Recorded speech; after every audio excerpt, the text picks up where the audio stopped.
Here we are. Welcome back to another episode of How We Special Needs with me, Minie, and today we have the beautiful Sharon from Canberra. So we're still here in Australia, but not in Sydney. So I met Sharon through TikTok, and we got to talk, and I was like, "Girl, you should really talk about your story. Please come for the interview." And she finally said yes. We managed. Organizing. We got there. We got this along the way. Sharon, can we start with the ID card of what we're talking about of the condition, and then we go through a little bit more personal questions. So what is the medical name of the condition and how you spell it? So it is autoinflammatory diseases is the group that it's under.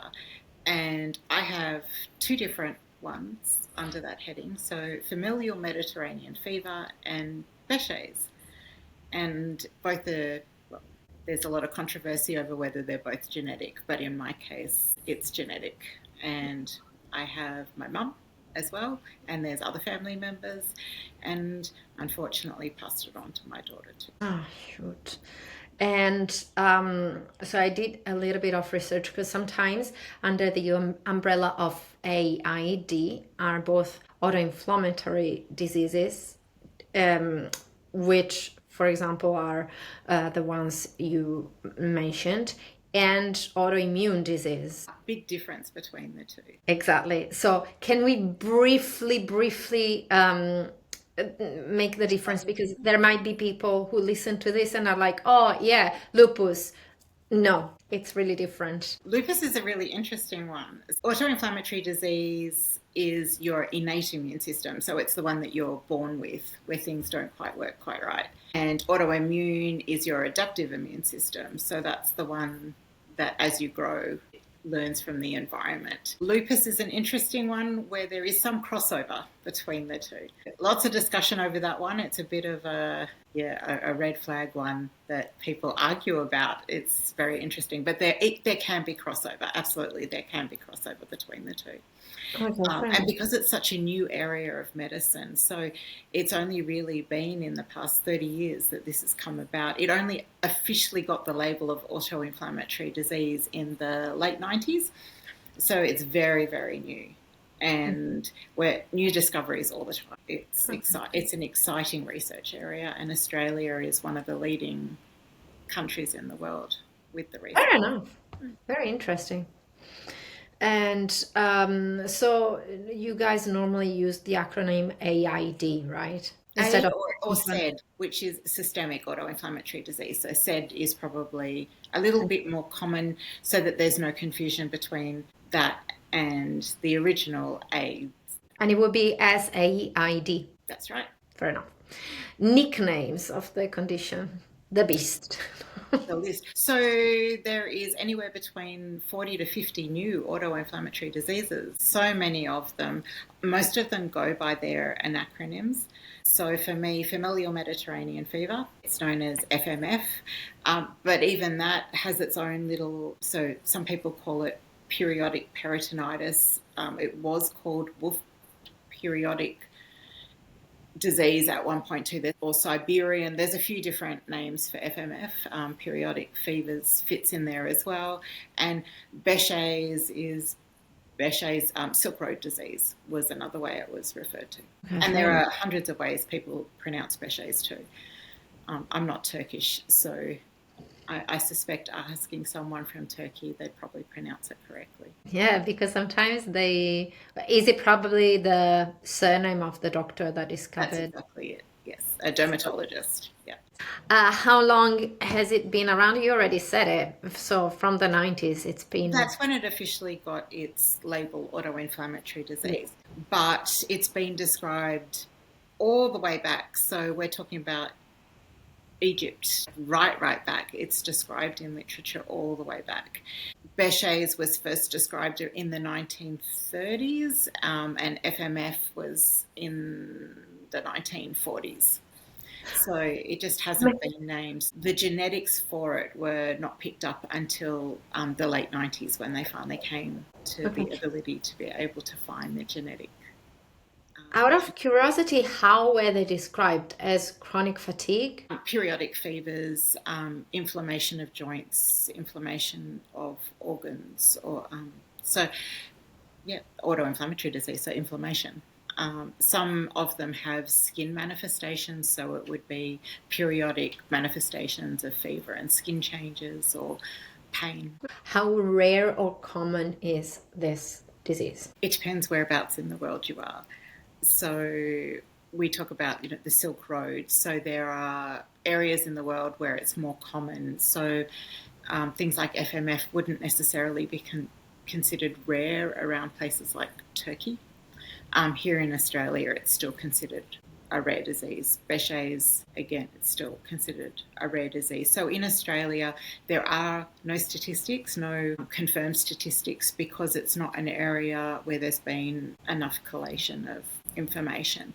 But going on the statistics that Rare Voices Australia use, or 2%, would be about 2,000 of us in Australia with various forms of autoinflammatory disease. So not necessarily FMF, but maybe worldwide 1 in a million. Some diseases it would be 1 in 1,000. Okay, fair enough. That was a very tricky question. It was a very tricky question. How did you find out about this condition? It was a really random. The doctor had asked me. I'd been going to the doctors for a long time, and I was asked if it was in my family, if there was any family history, and I said no. And then it was just at a family dinner one night, my cousin happened to pass a comment about her mother who died from amyloidosis. And amyloidosis is kind of like the worst case scenario with FMF. And I asked, oh, did she have FMF? And it was like, yes. And it's like, oh my goodness, for so many years I've been unwell and I'd been asked, and I'd always been told, I'd always said no because I didn't realise. So we got to go back. Went back to my specialist the next week and said, I feel really silly. Yes, it is in the family. And that's how I started the journey with it. So it was interesting. So for me, it all really kind of happened big time on the September 11th. I was sitting in the emergency department, covered in a really horrific rash, and had biopsies done. And it kind of went from there. So it's been a very, very long journey. A lot of misdiagnoses along the way. Gee. I really want to go to your journey. Let's finish the ID card first. What does this condition normally entail? So for FMF, itises, I guess, is the simplest way of putting it. So it's inflammation. It can affect any organ in the body. So peritonitis, which is your stomach, basically. So abdominal pain, pleuritis, which would be the lungs. Some people get pericarditis with the heart. So and it can affect the skin. You can get ulcers. Then the Behçet side of things, uveitis can be a big issue. So inflammation within the eye. Again, lots of ulcers. So the ulcers you get through your mouth, mucous membranes, so that could be the genitals as well, and the gastrointestinal system too. Vocal cords as well, because if it does have mucus and membranes, the vocal cords as well. That's it. And fever, but not everybody necessarily gets the fever. That's something that can come and go as well. Okay. So, yeah. So I wanted to point out, finally, now that we've talked about the condition, the subject of the villain of this interview, I want to point out that you're my first guest that has the condition and is also a special needs parent, because you're advocating for your daughter's same condition. So so far, the other moms had to struggle with this condition, with a journey of their child, but now I'm incredibly motivated to understand from you both the journeys and the emotions behind advocating for her, but on a bed of the hospital, because you are struggling as well with your own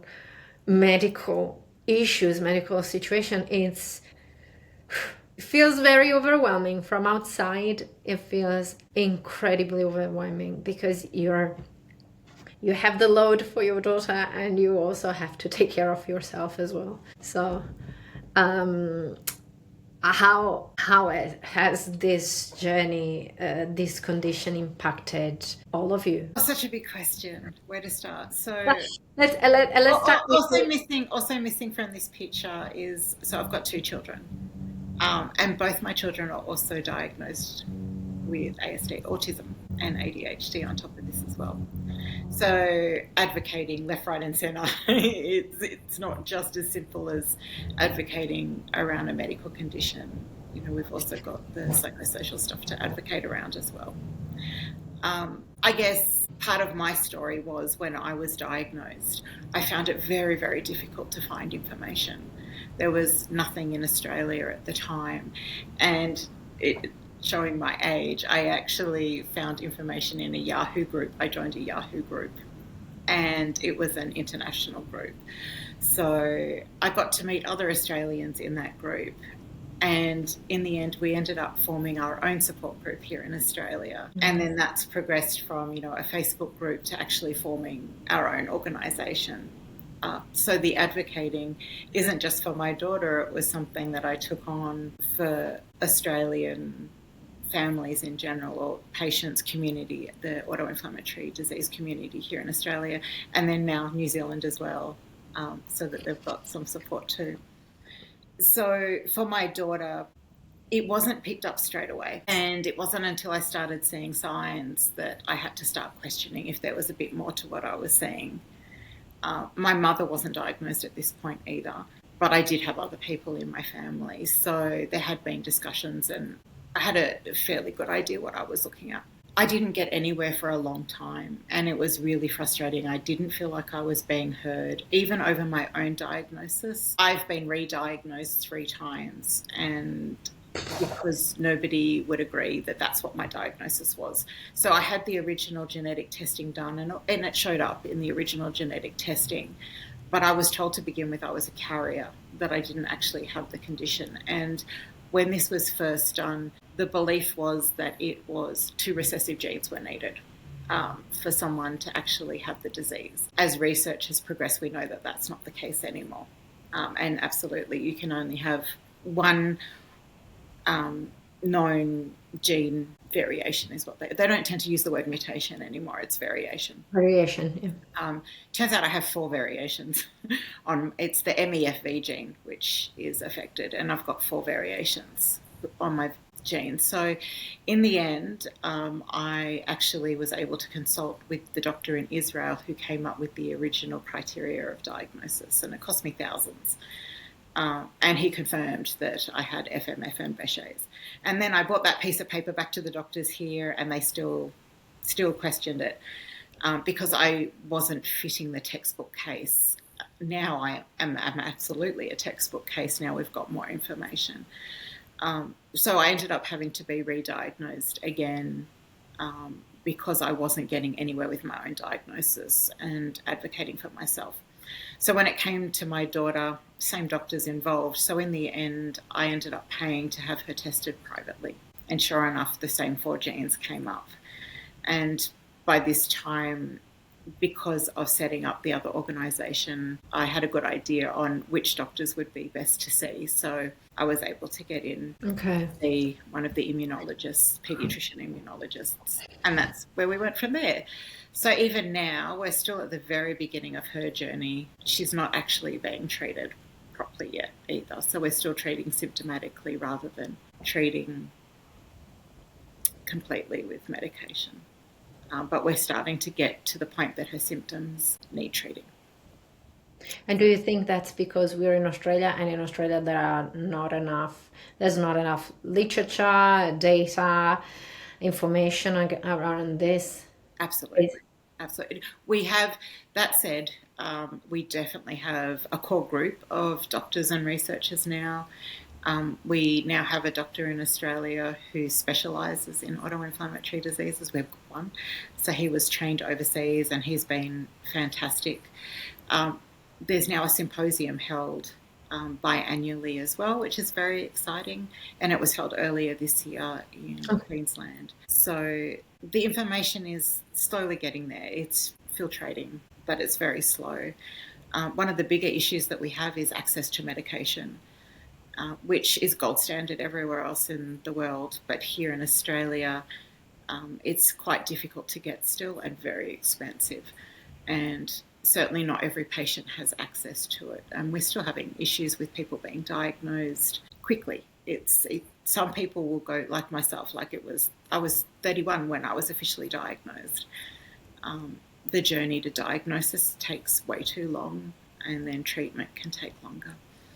So, yeah, it's about lots of educating. We need to really do a lot of awareness building. Yeah, which is another very peculiar thing of this interview. You are doing the things exactly the opposite, because Australia might not be at this center of the world geographically, but in lots of topics, in lots of aspects, it is a very advanced in certain things.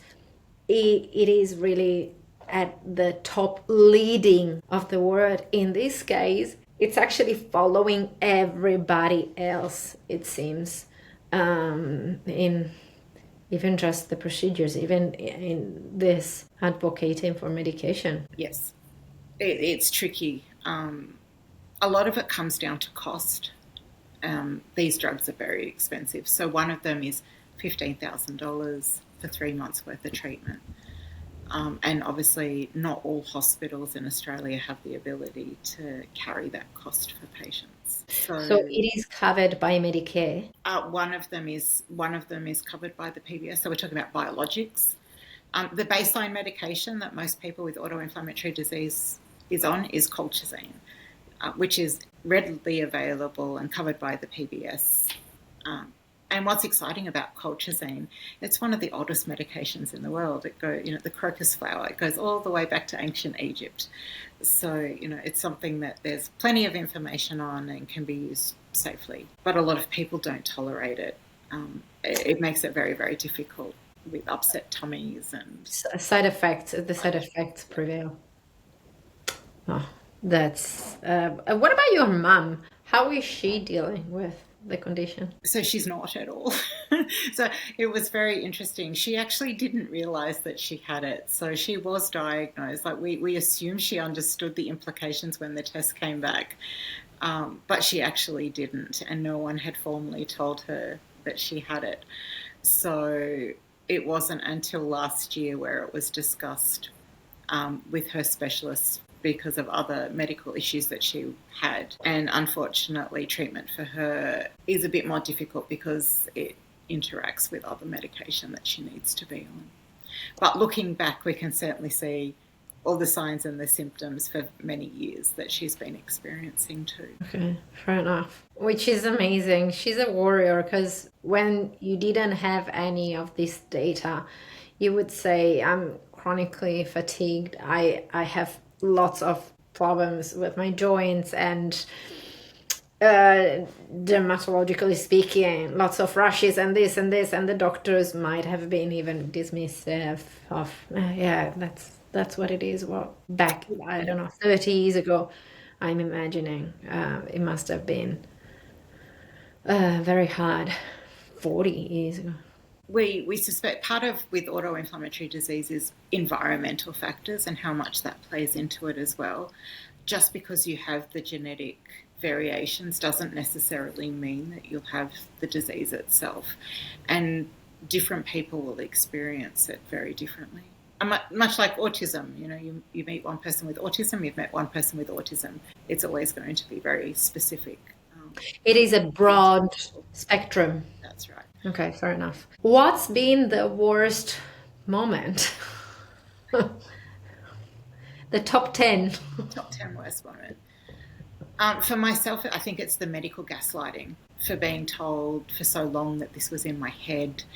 And I even got sent to a psychiatrist at one point, for the psychiatrist to turn around and say, no, this is not a psychiatric issue. You have very real symptoms. So having to argue for so long, to feel heard that this is what was going on, has been very, very difficult. And again, that frustration of having to feel the need to have my child tested privately, because trying to get her testing done was just taking too long, and I wanted answers, and I didn't want her to go through the same experience that I did. At the same time, the other side to that is I do understand what she's going through, so that makes it a bit easier for her, that I have some sort of idea what she's experiencing. I guess the next thing is the guilt factor that comes into knowing that you've passed something on genetically as well. I know my parents, to begin with, felt quite bad. I have no issues. I don't blame them at all. And I guess bigger picture around disability and chronic health is society's view on it. You know, why would you have a child knowing you have this disease? And I guess eugenics almost. And Yeah. I'm sorry, but having a chronic illness, I identify as having a disability. It doesn't make my life any less. I've still had a very full, productive life. That it gets rough at times, spending a lot of time in and out of hospital, but I've still done plenty with my life. And I actually didn't know I had it when I had my children. Would I change that? Hell no. My children's lives are absolutely worth being here, disability and variations regardless. So I have big issues with how people view that. And people did question me, why would you choose to have children knowing you have a genetic disease? I found that very, very hard. It is, and that stigma touches chronic diseases, neurodivergence, all possible kinds of special needs and disabilities. And you are right, it does get into the stream of eugenetics, and it's really I do want to address and argue against that. And on the other hand, I'm like, you know what?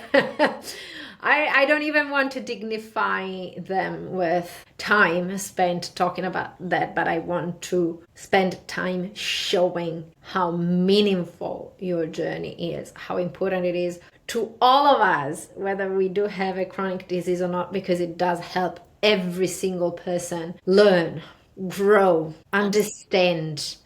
And we need the conversation to get meaningful. And so talking about all the moments, what has been the best moment? My daughter actually turning around and saying to me, I told you so.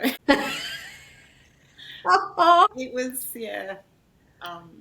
That is at the best of times, but yeah, it was very, very interesting. Where we were umming and ahhing for so long, and now I've got my son's doing the same thing. So we are now in the process where we're going to have to get him tested too. We're starting to see different signs, and yeah, she's funny that way. Yes, I told you so. Like, she wasn't surprised. It's like, yeah, and. Oh my God. How old are they? My daughter's 16, almost 17, and my son is 18. Okay. So it does go maybe with the attitude, with the personality, but it does go also with the age. I told you. My daughter was diagnosed with autism, I think she was 10 when she was officially diagnosed. And again, that was I told you so from her then too. I didn't see it. And... so no, the attitude's always been there. Fair enough. Fair enough. And I was reading how lots of times autism does bring a secondary condition as well, or it does go together with.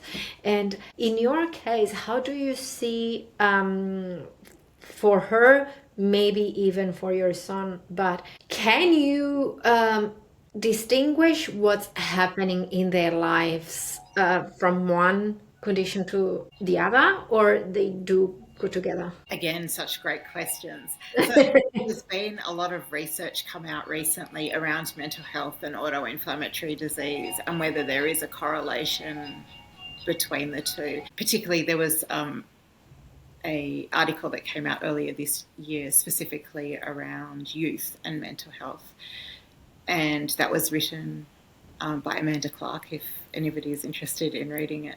So there's lots coming out. So we know that there is some sort of correlation there around inflammation and how it can affect mental health. Is it chicken or an egg? We don't know.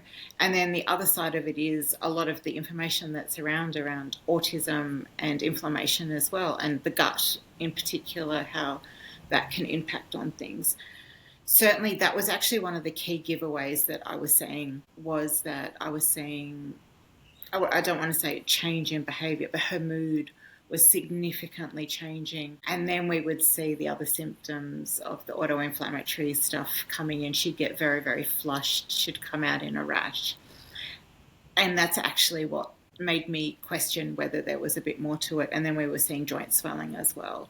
So I personally think there is a link. It's something that there's still like lots and lots of research to be done on, but certainly they're starting to measure these chemicals in the body and the brain and seeing some sort of correlation there. Yeah. It does make sense. But in all fairness, when you're not feeling well and it's something that happens regularly, it makes sense that there's a bit of anxiety there of, oh no, I'm going into a flare. How much pain am I going to be in? Oh no, how's this going to impact life? That fatigue. And certainly, depression will kick in for a lot of people as well. Yeah. As with any chronic illness, you have to learn how to pace yourself, and you don't want to trigger things off. Stress is a known trigger for a lot of people. So, being super excited can have the same effect as well as, the everyday stresses that go on. I think for my daughter right now, year 11 and 12 is incredibly stressful too. So we have to take that into account as well. It is. And I also wanted to ask you the socialization, because I know people that have chronic illnesses that struggle, especially at a young age. At our age, we create our village, and we also choose. So it comes also to, at the end, to the people that ghost us or that come and support us. But at that age, it's really, really important, and it might feel very, very overwhelming if your friends don't believe you that you're going through chronic issues, physical issues, don't want to be around someone who's complaining, I have this, I have that. All these things about the social life. How are you guys coping with that? It's been really hard. For myself, in particular, I'd be lost without social media. That's where all my connections to people are, with people who understand. I understand that social media has its downfalls, but when it comes to finding your people in your village, it's amazing. And the connections that I've been able to make with people, Facebook, Instagram, TikTok, it's invaluable. I think a lot of people would agree in saying that it's life-saving. Being able to share that information, being able to support other parents with children as well. What we found works, what doesn't work. The middle of the night when you're in so much pain and you're trying desperately not to go to hospital, and just being able to touch base with other patients. The organisation that I am part of is all patient-led. It's volunteer and patient-led, and it was other patients that got together. We all got together and decided we have to do something about this. So I think the community recognises just how important that is. And I think many of us would be lost without it.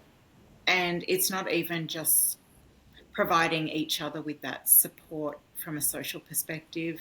It's that the patient voice altogether is what pushes change in healthcare as well, and being able to advocate for changes to getting medications in, and the importance of having this stuff available to us, and changing the way that even healthcare is provided to people with rare disease. It's so important.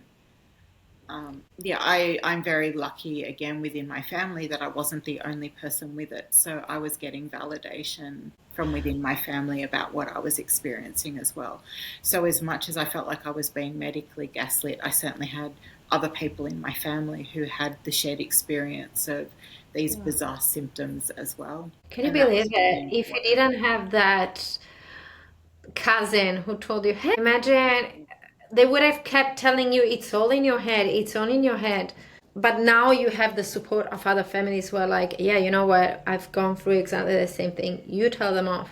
Yep. And it's quite incredible because you could speak to 50 other people with the same conditions and everybody has such similar stories, which is really sad. And it's something that we hope to change with the advocacy, that people don't have to go on the journey of not feeling believed or struggling to get the diagnosis and going through so much pain. Yeah, and this is a message I would really like to give out loud, as loud as possible.